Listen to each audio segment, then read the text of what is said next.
here's your host, John Chapman. All right, this is round two. Hopefully the sound is better. That was the fastest restarting of the computer, unplugging everything back in, getting everything loaded. Goodness, I don't know if you could tell, but my anxiety is level 10, and I am sweating from computer restarting. Welcome to the 49ers Rush podcast. I've got one confirmation. Thank you, Noe, that everything is better. You did spell my name incorrectly, Jhon. But that's okay. And again, I love it. The Countdown crew, you stayed with us. Faithfulness is who we are, even whenever we have technical difficulties. I only believe this is like episode 340. You would hope that I would finally get it all figured out, but man, it's what it is. Now, this is going to be a fun episode. Got a whole bunch of video clips. We're going to be hearing from Kyle Shanahan. We're going to be hearing from Robert Saleh. We're going to be hearing from number 4 and Fred Warner, all in this episode talking about, and there's so many updates.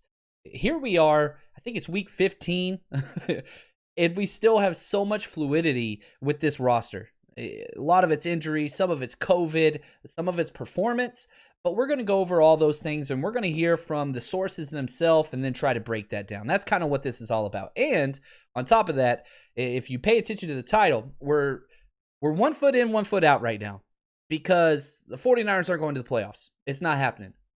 So we're still going to do all of our due diligence with the game that we have this week against the Dallas Cowboys, which that game should have been circled from the schedule release. Any typical season, this would be the biggest game on the NFL slate. 2020 is a hell of a year. Both the Cowboys, I would say these are the two most injured teams in the NFL, and I don't think it's close. Well, I don't even think they're close to us. 49ers breaking records for most people on IR ever. I know the IR is different this year, but whatever. Cowboys are number 2, but they're not even close. They're not even in our tier as far as injuries go. So the game is a little bit more lackluster this year, unfortunately, but believe you me, born and raised in North Central Texas, Dallas-Fort Worth area, this game means a lot to me. And I'll be talking trash to everybody, win, lose, or draw. I don't care. I would rather go 0-16 than be a Cowboys fan, but that's just me. Also, I would like to say, started the good old draft notebook and very first draft breakdown. Got one done on Trey Lance today.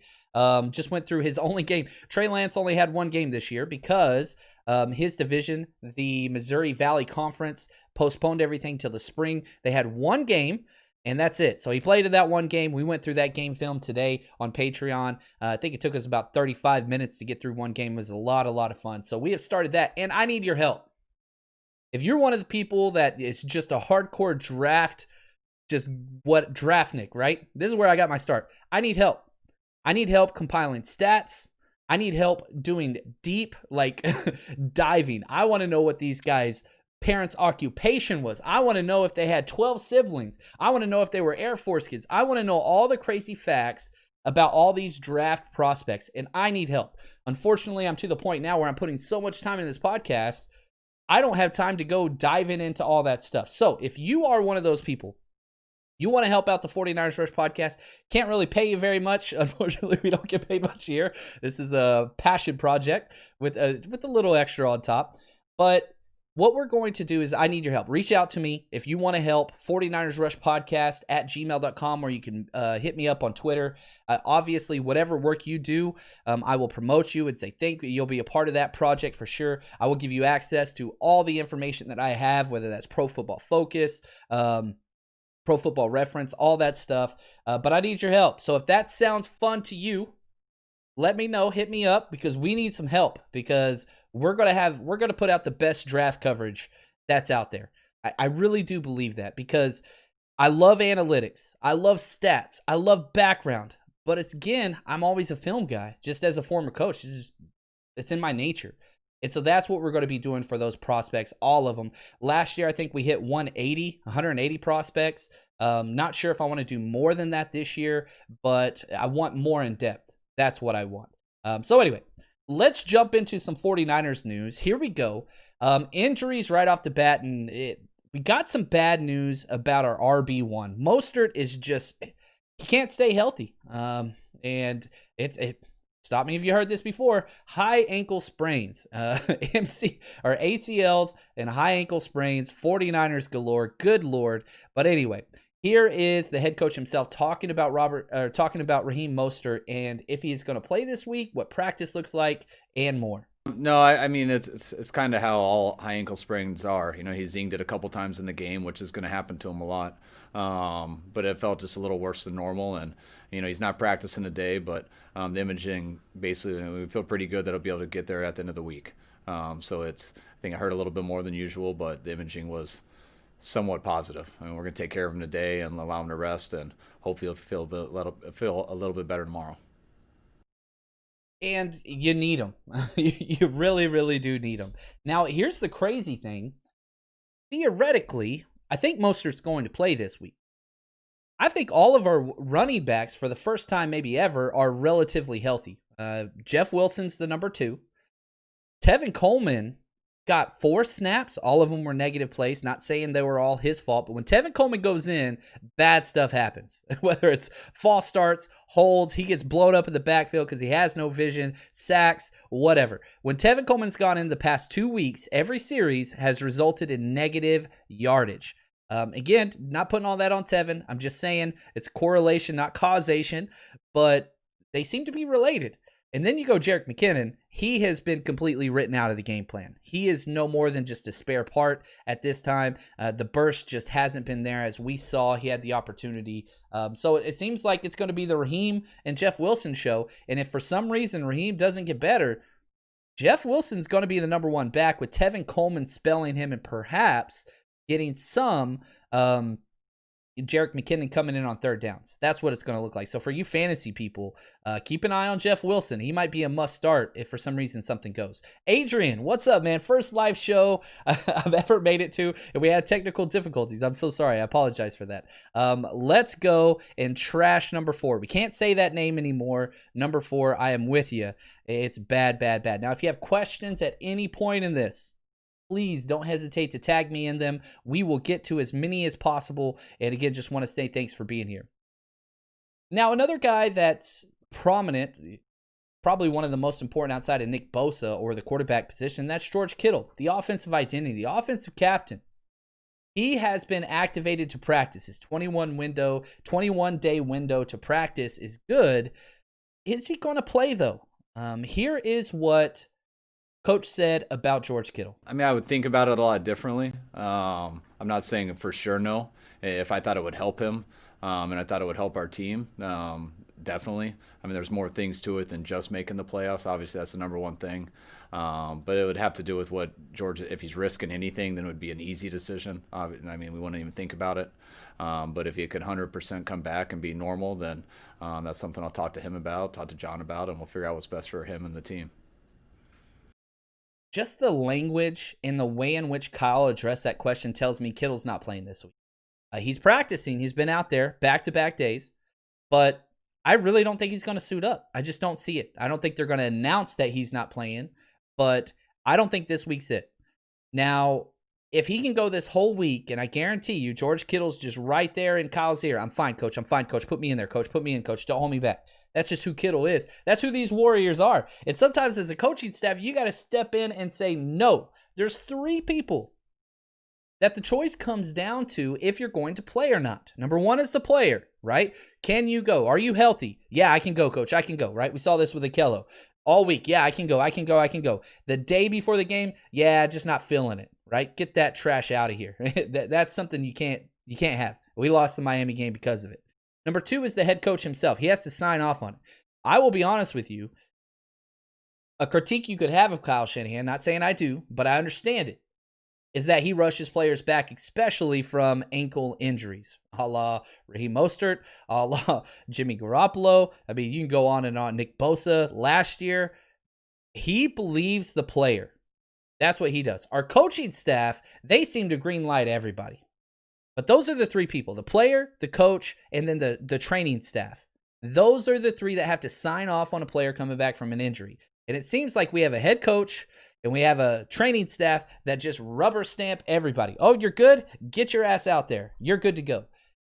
And I think that's why we have some of these lingering issues. And especially with where we are now, we're not going to the playoffs. Are we mathematically eliminated? No. But we could win out. You could have a certain number of losses. You can get in. But let's be honest. As long as number 4 is behind center, we're not favored in any game. And if we are, again, man, I don't want to say this. Don't bet against the 49ers. I don't want to do that. Logically, it makes perfect sense, especially if we're favored. But, the faith isn't there. It can't be there. And we'll talk more about number 4 later on. Now, I do think Kittle will play next week. I don't think he's playing this week. Regardless of the result, I think Kittle plays next week. Fred Warner, on the other hand, was a little scary. He takes on that hit, immediately grabs for his collarbone, which is scary. Usually that tells you that's a collarbone issue, but turns out it was a stinger. He's had a couple of those. And so here's Fred Warner himself talking about what it was like getting that stinger and what his availability is this week. I guess it was the same side and everything, but when I went back and looked at it, it was almost like a freak accident. The way my neck got caught, it was almost in the stomach of an O lineman, and the force him coming at me, and it was kind of just one of those things where it was a freak thing. So I don't think it's a cause for concern at all. I'm just going to continue to treat it, and I'm already feeling better, so should be good to go. Yeah, I love how much energy that Fred Warner brings to the game and to the field. Obviously doesn't bring that same energy to the press conference, which some guys just have a switch. It's Mike Singletary, right? Whenever he gets on the field, it gets mean, and that's who Fred Warner is. But you don't really feel that same enthusiasm at the press conference, but you want to hear what he said. He feels fine. He's going to be fine. One thing that was interesting to me was when Fred Warner went out, the defense kept ticking. Drake Greenlaw slid in. You had DFF and Al-Shaair out there, and they played great. Now, again, it was against Dwayne Haskins, but they beat us, right? Not because of their offense, obviously. But, man, our defensive linebacker core is great, and that's even after trading Quan. And little side note, went back and watched a little Eagles versus Saints defensive film. Guess why Jalen Hurts had such a freaking good game? The 2 biggest Jalen Hurts runs, guess who missed their gap both times? That's right, Quan Alexander. And I don't say that to throw shade. I throw that to say how the 49ers front office pulled off that trade is besides me, not because of his play, but because of his contract. But believe you me, Quan Alexander is a liability on any defense. There is no doubt about it. Anyway, whatever. Let's get away from that one. Now, offensive line is a mess this week. I understand all of the sharp criticisms that have gone against this porous offensive line. I get it. We went back and spent over an hour just going over line protection and pass plays. Wasn't near as bad as, the fans made out to be. I think there's a couple driving forces media members talking about how bad the O-line is. And perhaps you could say, yeah, they showed up very, very poorly whenever the game mattered and whenever they had a chance in the fourth quarter. That is true. First 3.5 quarters, I thought they played great. But this week's going to be, one of those things where you're going to miss the guys we had. Daniel Brunskill, his shoulder. Doubt he's going to be in there. Dakota Shepley is probably going to be the starting center because Faranis Grasu is out as well. This will be our number 7 center to be out. Number 7, we're down to our 8th option at center, and Daniel Brunskill's not even a damn center. Like, he's just playing mop-up duty. But he's out. The backup's out. The backup to the backup to the backup to the backup is out. Sound like I'm doing a rap album over here. Good gosh. You don't want to listen to me rap, probably. That was terrible. I shouldn't have said that. Sorry about that. But Dakota Shepley, who we've never seen, is probably going to be our starting center, and number 4 behind him as signal caller. You don't like it. Well, guess what? Guard's even worse because Colton McKivitz has been placed on the COVID list. Let's hear from the coach. Yeah, he better be. We'll have to try Robbie there or somebody. But no, it's that's part of what people are dealing with the COVID issues. On top of the injuries we've had prior, so that's what just makes the COVID stuff tough for us because of where we're at. So we got a couple new practice squad guys in today, so we'll see them today on the field, and so that at least gives us some options. But yeah, we'll see how the week goes with that. But that's the challenge of this year. Man, you just hear it and you see it. If you're watching live, you see the pain in the eyes. He's just like, yeah, that's what it is, man. We just practice squad, blah. Colton McKivitz was one of the lone bright spots on offense last week. I've not been kind in my assessment of Colton McKivitz so far until last week. And again, it's one of those things. Be careful what you wish for, because he finally has a good damn game. He gets to continue to build on that resume positively, trying to fight for a spot for the future. Goes and gets COVID. And so now, golden opportunity for a 5th-round rookie to try to cement his status in this right guard position. And it's gone. Just like that. Gone. So it's going to be number check whenever we're doing film, because we're not going to know who the hell these guys are. Your center and right guard, which has been the weak spot of this offensive line for a while. We got guys sacking groceries coming into play. It's not good. It's not good at all. We'll be doing our full Dallas breakdown on Friday or Saturday this week. I haven't dove into Dallas's film yet. I don't want to scratch my eyes out that bad, but it's coming. And I'll get it done for sure. But man, that sucks so bad. Because again, Colton McKivitz played a great game. His best game as a pro by far. Now he's got to watch the game from home. All right, quarterback. Yeah, you've probably seen the headlines. Here's the head coach. I can't even say it. He was asked the question, who's starting this week? Damn it. This is what Kyle said. Nick's starting, and we'll always see what goes on in practice, but Nick's the guy we'll start out with, and we'll see how it goes. Man, it just hurts. It hurts. Now, when number 4 is in there, I'm rooting for him. I want him to play great. I hope that number 4 has the best game of his career. Just don't expect it. I just don't. Multiple turnovers in 8 out of 9 games. He's 1-6 as a starter this year. Yikes. Just bad. Anyway, you've got to... It's funny because I'm sorry I'm laughing so much. The things that come to mind is, how bad is CJ Beathard? We saw him and we know how bad CJ is, but he wasn't this bad. If you remember with CJ, he just held onto the ball too long because he couldn't make a decision and he got destroyed, right? Physically. So maybe Kyle Shanahan's like, look, dude, we've got a new center, a new guard. O-line's not been great. If I put you out there this week, you're just going to get killed. So we'll let Nick Mullins do his thing, and we'll just, let's let him happen. And the funny thing is, I again, sorry I'm laughing so much. Mullins was asked why he had so many issues last week, and pay attention to how many times this kid said, I shouldn't say kid, he's not a kid. How many times he says, stay calm in the pocket. This is awesome. It's almost like a take a shot every time, right? So listen to the key words is stay calm in the pocket. Just staying calm in the pocket. I was a little antsy from the start on Sunday. So just staying calm in the pocket. I think that's the biggest thing.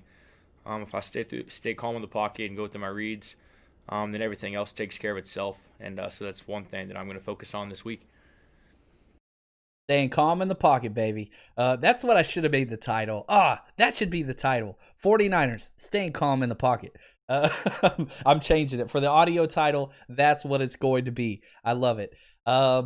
Man, he said it multiple times. Going through my reads, that cracked me up. It's just hilarious at this point. He doesn't go through reads. You don't ever see him do that. You don't see him stay calm in the pocket because he can't do it. And you can see he's like, stay calm. Like, it reminds me, I don't know if anybody remembers this back. I think it was Mad TV when we were kids. I'm old. I'm 38. The Stuart Smiley. You're smart enough. You're good enough. And gosh darn it, people like you. Like, if you say it enough, you'll believe it. I know like 2 people got that reference, and I'm perfectly fine with that. For all you other people, do some research. Go watch a Stuart Smiley video on YouTube after this one, of course. But how much confidence can you have in him? Now, the blueprint for winning this game is simple. This is a stat I'm going to throw out for tomorrow. The Cowboys' defense in 2020 has already, we're not even through with the season, allowed the most 300-yard rushing games in NFL history. Already. Still got 3 games to go. The most 300-yard rushing games in the history of the NFL. Ever. for a single year, Cowboys defense has already allowed that to happen. Now, the problem is, again, you got a center, you got a right guard, and a lot of people mad at the right tackle too. Mike McGlinchey. I have been very adamant, not that I'm a Mike McGlinchey stan at all. I just keep saying, Kyle's not moving on from this guy. There's no way. You can't. Kyle is fine with Mike McGlinchey because he's an elite run blocker. Yeah, he has those 2 to 3 bonehead plays in pass pro but I keep telling people, McGlinchey's not going anywhere, guys. It's not. And the People's sports writer, I don't want to say his name because then my mentions blow up, ask Kyle Shanahan, what's wrong with Mike McGlinchey and are you happy with him? This is telling. Pay attention to the tone, which we've seen through this press conference, Kyle Shanahan clips. He's tired, he's beat down, all those things. Pay attention to his tone change and what he says here when asked about Mike McGlinchey's performance. No, I haven't considered that at all. I mean, Mike McGlinchey's our right tackle, and I feel very good about our right tackle. Do I think he's playing the best he can? No. I get the attention he got, especially getting that holding call on the last play and being into protection there. But also going against a good rusher, that doesn't give an excuse of it, but I'm not going to sit and make a huge judgment off of that. And McGlinchey played very good winning football for us last year. I do not think he's the reason we're struggling. I think it's a collective deal, and I'm very happy with McGlinchey here. And I know John and I would do that all over again if we had the choice to. Yeah, and he's not going away from him. It's just not happening. It's not happening. So take that for what you want. He's coming back, guaranteed. I see Delta in here. What's up, Delta? Twitter friends. It's always fun whenever you see your Twitter friends show up for the live broadcast. I appreciate that. So now McGlinchey's sticking around. So all the people that are like, oh, we should take a tackle. We're not taking a tackle. Now, free agent wise, and I'm seeing this question in there, and I wanted to talk about this. So let's kind of jump over here. Eddie asked this. Do you think we re-sign Ziggy Ansah next year to help Bosa on the other side? Now, the free agent for 49ers next year in 2021 is a freaking catastrophe. You literally have 41 players. 41 out of, I don't know, I think we have 31 signed. But again, a lot of those numbers are, practice squad players, whatever else. And so we're going to start at the top and just kind of hit a couple key ones and what their numbers are. Now, I'm going off a SPO track, which does a great job if you're into contract numbers and guaranteed money and dead money, and you're just one of those nerds, whatever. I call them football accountants. But if that's who you are, it's an awesome site. Over the Cap is another great site as well. Trent Williams is number one, okay? He's getting $13.6 million this year. Now, the market value they project for top free agents, what they should get around, he's projected to get around $18.2 million. I think that number is going to be pretty close to $20 million per year. Trent Williams is coming back. You can't franchise him. That's in his contract. He has never gotten that huge long-term deal. He had one with Washington, but then he got injured, and then they withheld money, and it got really, really dirty, whatever else. So Trent Williams coming back. Richard Sherman's the next highest priced. He's not coming back. He has said it'd be a miracle. He's gone. The next highest paid player, and I'm excited about this one, Solomon Thomas. Solomon Thomas got $7 million against the cap this year. 7! He ain't coming back. I really don't think so. He's projected to get $5.5 million. Oh my gosh. I would not. If he wanted to do a minimum deal with the incentive laden, I'd be fine with that. Solomon Thomas is an amazing human being. He's great in the locker room. He provides versatility. He's just not a good football player. Again, you look at, he has twice as many penalties as he has sacks. Probably not a good statistic for the number 2 overall pick. I'm ready to move on from there. Jaquiski Tartt, move on. I like him. He's going to be getting $5 to $6 million. Nope. I want Jimmy Ward in that strong safety spot. I want Tarvarius Moore in that free safety spot. And I love Marcel Harris as a backup because he can back up the safeties. He can back up the linebackers. I want Marcel Harris back. Kyle Juszczyk. I want Kyle back, obviously. You cannot pay $5 million a year moving forward for a fullback with the cap going to be what it's going to be. You just can't do it. So he's got to take a little bit less, or you've got to backload that deal. I don't know what it is. Obviously, Kyle is so important to this offense. I want to keep him. But the money that we have in that running back position is just way too damn high. Robbie Gould, and we're going to spend some time talking about this one. We got to make a decision now. In his contract, Robbie Gould, we have to decide before the Seattle game, before week 17 this year. You got to decide now what you're going to do. Because here's your option. If you don't pick up his option, or let's say they do, let's go through the positive. If they choose to pick up his option before the Seattle game, which is the deadline, that guarantees $2.25 million for next year out of 4.5. So if you pick it up, he's getting 4.5 next year, 4.5 million, and you're guaranteeing half of that for 2021. Then, if you pick them up, then at April, you have to say, we're keeping you, right? And if you do that, that guarantees 2.25 for 2022. This is a 3-year decision. You got to decide this year. It affects next year. Then it will affect the following year. Because as soon as you say yes, you are guaranteeing $2.25 million for a kicker. Now, you're paying a lot for a kicker, but Gould's been pretty great. 89.6% of his field goals have been made since he has been with the 49ers. Go back to Chase McLaughlin. Chase McLaughlin has played for 3 separate teams this year and has missed all kicks. Now, I'm not saying it's Chase or Robbie Gould, but Robbie Gould kicker makes the difference in 2 to 3 games a year. Now, we haven't been close enough for a lot of those games this year, but I kind of hope we keep him. Now, let's say we don't, and we say, nope, we don't want it. Then we would save $3.75 million in 2021. So you're already on the hook for $750,000 next year. If you cut them, you could save $3.75 million. But I hope they keep him. I really, really do. Now, Ziggy Ansah, you kind of look at what he got this year. You would think that it would be something that would just kind of be, replicated, whatever else. But I don't think Ansah should be the priority at that position. Ansah got $1.4 million this year. I don't mind those numbers. I would much rather that money go to, I think we all agree, Kerry Hyder. Kerry Hyder only got $1.5 million. Very similar deal. Kerry Hyder's going to be getting $6-7 million, maybe more next year, and he deserves it. He's going to make it to the damn Pro Bowl, or at least he should. Kerry Hyder has been great. I would much rather prefer to have Kerry Hyder, and I know people are like, oh, but we got to have that speed edge. Ansah ain't going to stay healthy. You bring him back on a 1-year, $1 million deal, sure. I would love that. I think that's a great idea, but just not a priority whatsoever. K'Wan Williams, that's a priority. I want him back big time. You go Jordan Reed, that's a priority. We got him on a 1-year, $1 million deal this year.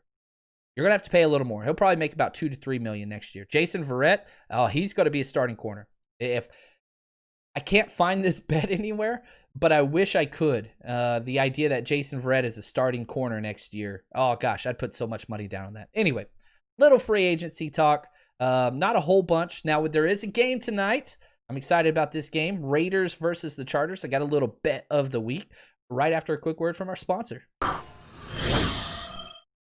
It's the most wonderful time of the year. That can't end. 2020 has been awful. And let's be honest, we all deserve a win. And we all deserve to have a little fun. So head over to the one place that guarantees that, and that's MyBookie. There's only one sports book that doesn't care whether you were naughty or nice this year. They've got gifts for everyone. Bet NFL, NBA, all your favorite college sports and more. And here's the thing, sign up today. Receive the ultimate stocking stuffer, a 50% deposit bonus up to $1,000. 50% up to $1,000. That's incredible. That's a great place to start. But we all know Christmas is about what's under the tree. And in MyBookie, that means huge deposit bonuses, epic giveaways, and free contests. They got them going all year round. It's simple. Head over to mybookie.ag. Enter in the promo code 49ers, 49ERS, and get your deposit matched halfway up to $1,000. Head over there and let's get going. Let's get some winning going. This winter, bet with the best. Bet with MyBookie. Now, again, I put this bet out there earlier. It's a parlay bet, which means you need 2 of these. I'm taking the Raiders money line, means Raiders just have to win straight up. There's no point spread or whatever else. And I'm taking the over at 51.5. So both teams combined score over basically 52 points. We win. So both those things have to happen. I bought 1.5 points. So whenever you click on the over-under, it's going to say 53. I bought it down, just looking at the numbers that have happened when these two teams play each other because they're division opponents. That 52 number seems to be hit very, very often. Now, I bet 5 to win 13. So if you want to bet with us, I think we still got like an hour or about 45 minutes before kickoff. So if you want to head over there, please join us. Use promo code 49ers. Joey has this question, and I think it's a good question. Why does our coaching staff, I'm not sure I can answer it, why does our coaching staff seem oblivious to these repetitive issues that seem so obvious to us? Things like personnel adjustments. They don't do that. Empty sets. We do it way too much. Is this normal for other coaching staffs? The answer is 100% yes.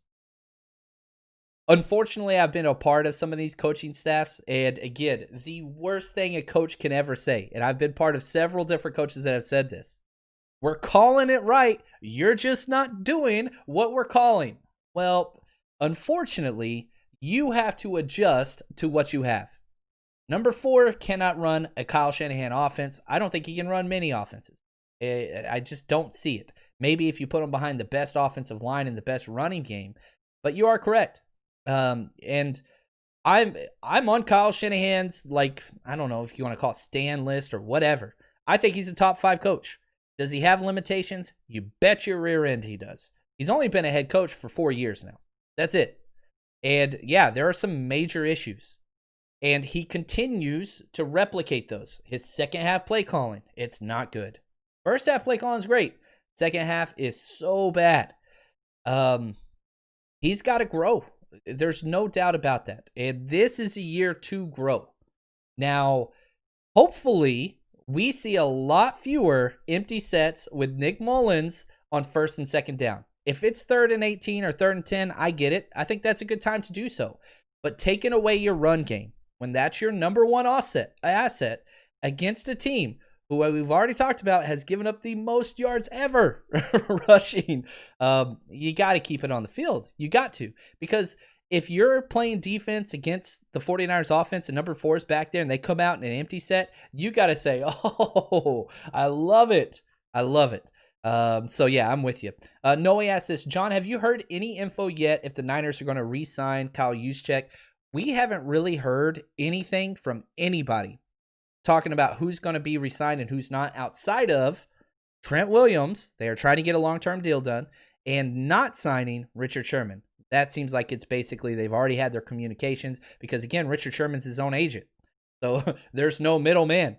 Richard Sherman's basically said it would take a miracle. He doesn't think it's going to happen. So that's kind of where that is. Now, I wanted to talk about head coaches because Robert Saleh keeps getting asked this question if he is going to leave, and he is. Thomas Dimitroff interviewed for the Lions today for their GM position. Who was the offensive coordinator when Thomas Dimitroff made the Super Bowl run with the Falcons? Guess what? It was Kyle Shanahan. Kyle Shanahan's going to give him a glowing review. There's no doubt. And here is Kyle Shanahan basically giving the press a review of Robert Saleh and kind of what he brings to the table. I mean, we've known each other for a long time. We obviously work together, and he's a good friend of mine. So that's stuff we're constantly talking about. I mean, when it comes up, once you talk about it, there's not much to keep talking about. You never know until you see what opportunity he gets and you see what his choices are. And I keep telling him he's not allowed to take anyone. And sometimes I can ease up a little bit on that, but I usually set the bar very low, and then we'll see what happens after. And kind of tongue-in-cheek there. Tell he can't take anyone. Well, with the new CBA, the new rules, that's not up to Kyle anymore. In the past, you've been able to block people. Kyle has blocked everybody. He don't let anybody go anywhere. Can't do that anymore. Robert's going to be able to take people. There's no doubt about that. But sticking to the defensive side, who is going to be the new defensive coordinator whenever he leaves? I think Chris Kusarik has done the best job coaching on defense, but he's a D-line guy. It's not unheard of. You've had defensive lineman head coach. Look at Tom Sula. I don't know if you want to put that in the plus category or not. He's still one of the best defensive line coaches in the NFL. He's incredible, amazing man, great human, just not head coaching or DC material. But I can say this, D-line guys usually almost never call the defense. It can happen. My first couple years coaching, I coached on the defensive line, and it was awesome. I loved it. I didn't learn a lot of football. It wasn't until I moved into the back 7, linebackers, and then eventually secondary. You get coverages, you get all the bracket dates, because again, as a D-line, everything goes forward. The linebackers make the defensive line right when you're talking about gap integrity, and the secondary makes the linebackers and defensive line right. It goes back to forward. So usually you have to have some type of understanding of coverages. Not saying Chris Kusarek doesn't have that. I'm just saying typically D linemen are not defensive coordinators. I love Chris Kusarek, and if he was the DC, I'd be super happy. But it's a huge jump. Linebacking coaches kind of fit because linebackers, they have to work, the front seven. Whenever you're doing inside run drills, you do half of your practice with the linemen. And then also secondary, linebackers got to work with them too. Whenever you're doing 7-on-7 and scale, they got to be back there too. So as a linebacker coach, you have your hand in everything. Secondary coaches don't usually know a lot about D-line, but not always. So that's why you have guys like Robert Saleh, traditionally linebacker coaches or secondary coaches. They make the most sense. That brings up DeMeco Ryans. I love DeMeco Ryans as a player out of Alabama, I believe, but he was a hell of a player. Defensive Rookie of the Year when he came out. The dude's all over the place. And I really do think that he is a guy that probably is going to be at the forefront of that DC category if we promote from within. Not saying we will. Robert Saleh was asked about DeMeco, and here was his review, because, again, we don't get to see much of him. So what is it about DeMeco Ryans that makes him special? Well-spoken. He's got a lot of respect from his players. He's incredibly intelligent. He is a sponge for knowledge. Even though he's played in this league, he's been a Pro Bowler, he was Defensive Rookie of the Year. He still learns. I see him taking notes every day. Coach is talking, he's taking notes. I'm talking, he's taking notes. DB coach is talking, he's taking notes. And so he is an absolute sponge in that regard, and which tells you that he's not just going to take a system and go. He's going to evolve. And so because of that, I just think he's got a really good chance to continue to evolve and be a head coach one day. So I love that he said to be a head coach someday and not to be a DC one day. It just lets you know the ceiling there.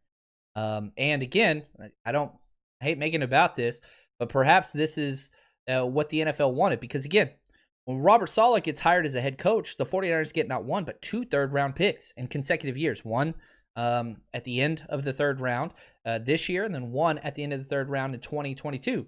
But if you promote DeMeco Ryans, who's a person of color, guess what? This is the whole idea. Developing talent that is capable of becoming head coach material, because the Rooney Rule, which was a good rule to get things started, I'm not a Raiders guy, it should be called the Al Davis Rule. If you go back and look at the history of it, he led the front of that, but whatever. Screw the Raiders, but that one instance was really good. Anyway, but if you promote DeMeco Ryans, and from a 49er standpoint, front office, one, is he capable of the job? Hell yes, he is. Of anybody that's on our staff, he is. But the idea that he is a person of color, guess what? That is an added incentive, which is what the NFL wanted, to develop head coach worthy candidates that are people of color or minorities, women, whatever else. That's what the NFL wants. That's what the fans want. That's what the players want. And so, again, I love it. I would be very, very happy if DeMeco Ryans was our DC. Now, there is a gamble, a high risk, high reward. Never been to DC before. Who knows? But I like the promoting from within. It builds better camaraderie, builds a better locker room. It builds a better work ethic, because everybody's like, if I stay here, I get promoted. Because Kyle Shanahan, everybody wants a piece. You want to criticize what Kyle Shanahan has done as a coach, you have grounds. But that running game, different. And everybody wants a piece of it. And so if you hire Robert Saleh, get a piece of it, because he's going to bring one of the offensive coaches with him. That's just what it is. Now, a real quick draft question I got emailed to me. This was from Samra. He said, what would your take be on drafting an edge rusher in round 1? Now, I hear a lot of people cussing. Calm down. This way, we could use the same formula that we had on defense last year that led us to the Super Bowl. What are your thoughts? Number 1, if there's one of the top 4 quarterbacks there, again, Trevor Lawrence, Justin Fields, Zach Wilson, Trey Lance. If one of those 4 are there in the first round, I would take them. Not to cut Jimmy Garoppolo. Again, my stance, you'll hear this over and over again. I want to keep Jimmy Garoppolo. I also want to add a quarterback. Not because I think Jimmy Garoppolo is a bad quarterback. I don't. I think Jimmy Garoppolo is an average, above average quarterback, but I don't think he could ever be a top, 5 elite guy that just wins Super Bowls on his own. I think every team in the NFL should constantly try to add to get to the point where you get a quarterback that can win games on their own. Also, Jimmy Garoppolo's health, he's missed way too many games. The best ability, availability. Now you could say, oh, well, what about the high ankle sprain he got hit in the back of the leg? You are correct. That MCL, though, 100% on Jimmy. Walk out of bounds, play the whole season. The 3 big injuries, that's an issue. I like Jimmy. I hope he's your quarterback for the next decade, and I think he's good enough to be. But if you get the opportunity, which I don't think the 49ers will be picking in the top half of the draft very often in the future, whenever you get that opportunity, if it falls, you pounce on it. However, edge, not a bad place to go at all. Imagine getting a top-tier edge, which you'd say, why don't you just draft an edge in the second round? The bust rate on edge players in the second, third, fourth rounds is higher than the quarterback in those same rounds. First round edge players pan out. Very, maybe not Solomon Thomas. It hurts. It hurts to say it. But first round elite edge players, that's huge. If you can add one of them. Now, they don't usually fall. The Draft Network, just jumping over using them because I haven't graded edge players yet. I will grade all of them. They only have 3 players with a first round grade at the edge position. Gregory Rizzo at Miami, Kwity Paye at Michigan. I don't think there's any chance you could get either one of those 2 guys. I think they'll both kind of go top 8. Edge players get pushed up every single year. Quarterbacks, offensive tackles, and then edge players. Those are the positions that get pushed up in the draft. Offensive tackles didn't last year because there were 7 good ones. So there was just a lot there. The third one is Joseph Osai out of Texas. I've seen every single game this kid's ever played. I'm a Longhorn. He's great. I'm not sure he's a great fit for us. 6'3", 245. He's much more of like a TJ Watt 3-4 outside rusher. He can line up and put his head in the ground. He's great at it. Just not what he's built for, not his strength. So, question is, okay, why would we draft an edge? Let's just play devil's advocate and just play this out. The top 4 quarterbacks go, or you're not sold on one of the quarterbacks and that's the one that falls to you. Maybe you don't like Trey Lance. Maybe you don't like Zach Wilson and his weird throwing motion, whatever. Doesn't matter. But let's say that happens because Kyle Shanahan's not going to like all 4 of those quarterbacks. I can guarantee you that. You get an edge. John Lynch, his first pick in every single draft since he's been the 49ers GM has been an offensive lineman or defensive lineman. Every one. Really, almost all of them have been defense. One of them has been offensive line. And we need an edge. Dee Ford is never going to play again, especially for the 49ers on that contract. You're going to have Nick Bosa back, which is huge. Who's the other edge? Maybe you sign Kerry Hyder, and then you kick in Eric Armstead. He's got to play inside on pass rushing downs or he's not effective. We know that. We knew that last year. But he's had to play out of position just because of all the injuries. So I don't hate it. We would be a better team for it. There's no doubt about it. Cornerback, that's obviously going to be a position of need. Interior offensive lineman, that's a huge position of need. Maybe the first round is a little too rich for my blood. You can get interior offensive linemen later in the draft. And Kyle Shanahan has already shown he doesn't use draft capital at all on interior offensive line. Anyway, that's all we got for you today. Again, remember, if you want to help out with this draft book that we put together every year, it's a lot of work. I could give you a shout out on the pod. I give you all the information I got. But again, this is a passion project that I love and I care about, and I want to share it with you guys. I upload it on Patreon every single year, which Patreon costs $8. I mean, this book, my first year doing it, I think I sold it for $35. Then I backed it down to $20, and I was like, man, I just want to give it to people. Let's just put it on my Patreon. So anyway, having said all those things, if you want to help, reach out through email, 49ersrushpodcast@gmail.com, or you can reach out to me on Twitter @JL_Chapman. You guys are the absolutely best. I freaking love these people, man. Countdown crew, you guys are great. As always, stay strong, faithful.